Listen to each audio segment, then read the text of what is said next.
आइए दोस्तों, प्रकाश knowledge solution channel पर आपका स्वागत करते हैं। इसमें इतिहास का महत्वपूर्ण दूसरा अध्याय का देखेंगे। राजा, किसान और नगर से 100 प्रश्न। सबसे आपको तेज और सबसे पहले 100 क्वेश्चन मिल जाएगा, जो कि बहुत ही कम समय में आपको बेहतरीन क्वेश्चन दिया जाएगा। पहला क्वेश्चन है कि मौर्य साम्राज्य की स्थापना कब हुई थी? तो ये 321 ईस्वी पूर्व में हुई थी। इसका PDF चाहिए दोस्तों तो टेलीग्राम पर उपलब्ध हैं, आप इसका जाकर डिस्क्रिप्शन में लिंक जाकर जुड़ सकते हैं। मौर्य साम्राज्य के संस्थापक कौन थे? तो चंद्रगुप्त मौर्य थे।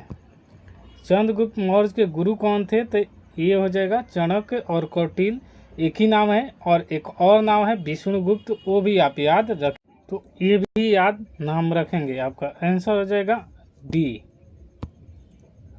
अगला क्वेश्चन है अर्थशास्त्र ग्रंथ के रचयिता कौन है? तो अर्थशास्त्र के लेखक हैं कौटिल्य। मौर्य साम्राज्य की राजधानी कहाँ थी? तो मौर्य साम्राज्य की राजधानी पाटलिपुत्र थी। अशोक सबसे प्रसिद्ध युद्ध कौन सा है? तो ये अशोक का जो सबसे प्रसिद्ध युद्ध था वो कलिंग युद्ध था। अशोक ने बौद्ध धर्म कब अपनाया था? तो कलिंग युद्ध के बाद ही अपनाए थे बौद्ध धर्म। कलिंग युद्ध कब हुआ था? तो कलिंग युद्ध 261 ईस्वी पूर्व में हुआ था। अशोक के शिलालेख किस भाषा में लिखे गए हैं? तो ये प्राकृतिक भाषा में लिखे गए हैं। अशोक के शिलालेख किस लिपि में लिखी गई है? तो ये लिपि का नाम है ब्राह्मी। मौर्य काल में भूमि कर को क्या कहा जाता था? तो भाग कहा जाता था। किसानों से भूमि कर कितना वसूला जाता था? तो 1/6 वसूला जाता था। राजुक कौन थे? तो ये भूमि मापने वाले अधिकारी को राजुक कहते थे। ग्रामणी शब्द का अर्थ है ग्राम का प्रमुख जो होते थे उसे ग्रामणी कहा जाता था। मौर्य काल में किसान किस वर्ग से संबंधित थे? तो ये वैश्य से संबंधित थे। मौर्य काल में कृषि का प्रमुख साधन था वर्षा। मौर्य काल में सुदर्शन झील कहाँ स्थित है? तो ये सुदर्शन झील जो है गुजरात शहर में स्थित है, गुजरात के गिरनार शहर में स्थित है।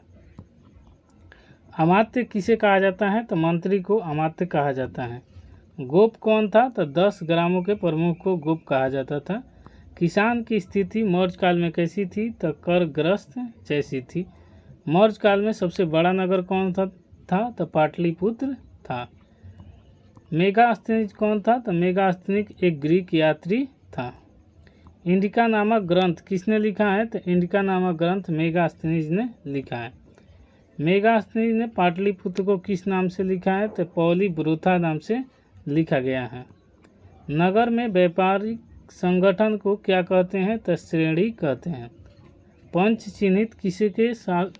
पंचचिन्हित सिक्के किस काल में है? तो मौर्य काल में है। ताम्रलिपि नागर किस लिए प्रसिद्ध था? तो ये बंदरगाह के लिए प्रसिद्ध था।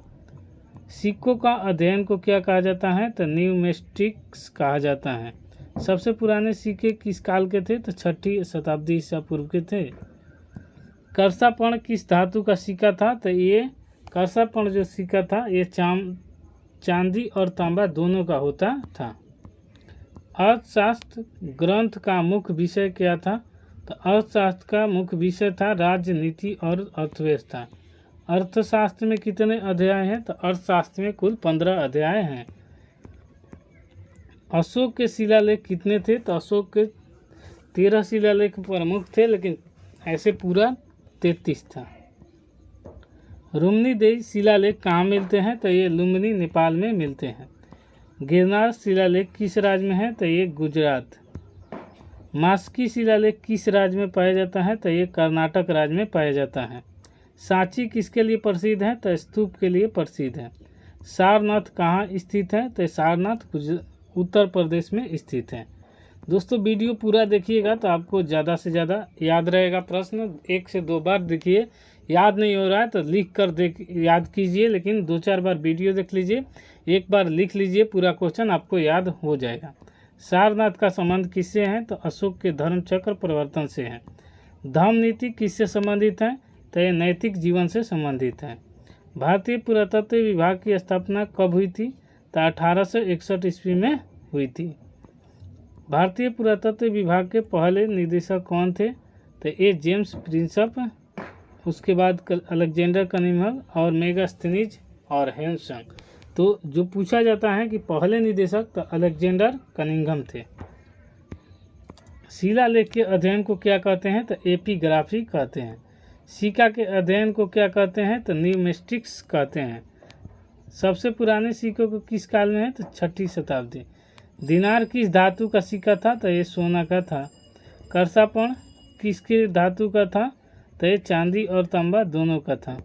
शिलालेख से हमें क्या जानकारी मिलती है? तो समाज, धर्म और राजनीति की जानकारी मिलती है।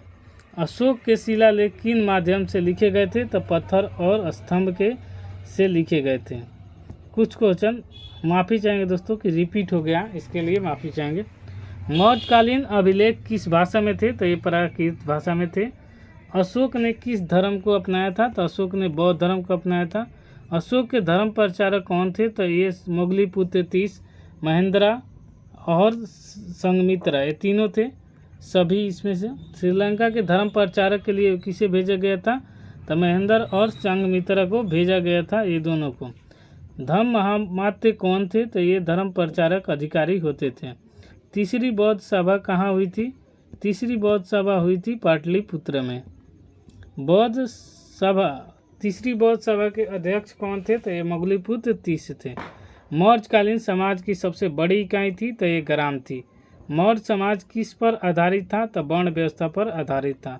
मौर्यकालीन समाज की सबसे बड़ी आर्थिक इकाई कौन थी? तो ये कृषक वर्ग थे। धर्म का अर्थ क्या है? तो धर्म का अर्थ है कि नैतिक आचरण। मौर्य काल में राज्य का प्रमुख कौन होता था? तो ये राजा होता था। महाधिराज की उपाधि किसने धारण की थी? तो चंद्रगुप्त मौर्य ने। धर्म राजा किसे कहा जाता है? तो अशोक को कहा जाता है। सेनापति का कार्य क्या था? तो सेना का संचालन। नागरिक कौन होता था? तो नगर प्रमुख अधिकारी होता था। युक्त शब्द का प्रयोग किसके लिए होता था? तो ये अधिकारी के लिए होता था। कर संभाग का अर्थ क्या है? तो राजस्व क्षेत्र है जो संभाग का अर्थ है। प्रांत का प्रमुख कौन होता था? तो कुमार या आर्यपुत्र होते थे। जनपद का अर्थ है राज्य। मौर्य साम्राज्य मौर्य प्रशासन की सबसे छोटी इकाई थी तो ये ग्राम थी। व्यापार का प्रमुख स्थल कौन सा था? तो ये ताम्रलिपि थी। मणिग्राम क्या थे? तो ये व्यापारिक संगठन था। कौशाम्बी प्रसिद्ध कहाँ है? तो ये व्यापारिक केंद्र के रूप में प्रसिद्ध था। ये कहाँ है? तो उत्तर प्रदेश में स्थित है। उज्जैन कहाँ स्थित है? तो ये मध्य प्रदेश में महाकाल का मंदिर है। मथुरा प्रसिद्ध है तो ये मूर्ति कला के लिए, व्यापारिक केंद्र के लिए, धर्मस्थल तीनों के लिए। मूर्ति कृष्ण भगवान के मूर्ति के लिए और यहाँ व्यापारिक केंद्र भी है और यहाँ शिल्प की और धर्मस्थल कृष्ण भगवान की मंदिर है। निषक शब्द का अर्थ क्या है? तो सोने की मुद्रा। उत्तरा अर्थ क्या है? तो व्यापारिक मार्ग था। और नगरों का मुद्रा का प्रयोग क्यों बढ़ा? कि व्यापार बढ़ने के लिए। पंचनिहित सिक्के किससे बने थे? तो चांदी या तांबा के बने होते थे। सिक्कों पर क्या अंकित होता था? तो प्रतीक चिन्ह होता था।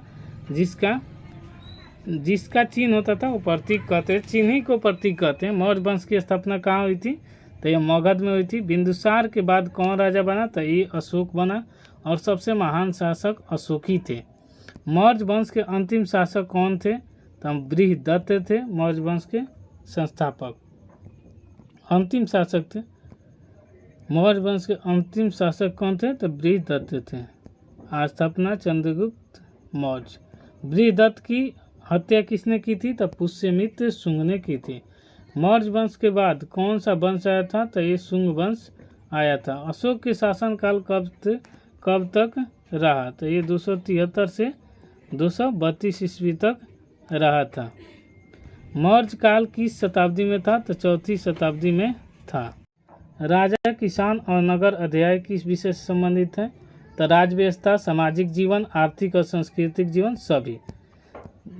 इस अध्याय का मुख्य स्रोत क्या है? तो ये शिलालेख, सिक्के, पुरातत्व और ग्रंथ सभी। मौर्यकालीन सभ्यता का सबसे बड़ा केंद्र था पाटलिपुत्र। मौर्य काल में सबसे महान शासक कौन था? तो ये अशोक था। मौर्य काल का राजस्व का प्रमुख स्रोत क्या था? तो भूमि कर। किसानों के कितने भाग पर भूमि का कर लिया जाता था? तो 1/6 पर।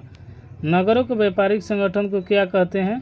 तो ये श्रेणी कहा जाता था। धम्म नीति का मुख्य उद्देश्य लोक कल्याणकारी राज्य की और नैतिक जीवन की स्थापना करना था।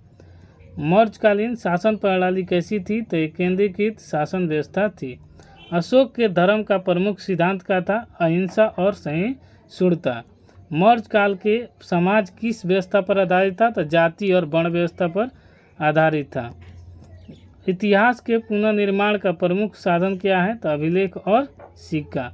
राजा, किसान और नगर अध्याय से हमें क्या सीखता है? तो प्राचीन भारत के राजनीतिक, आर्थिक और सामाजिक संरचना को समझ में आता है। इस तरह ये 100 क्वेश्चन देख लिए दोस्तों। और वीडियो पसंद आए तो लाइक, शेयर, सब्सक्राइब जरूर कीजिए। इसी के साथ मिलते हैं नेक्स्ट वीडियो में। तब तक के लिए जय हिंद।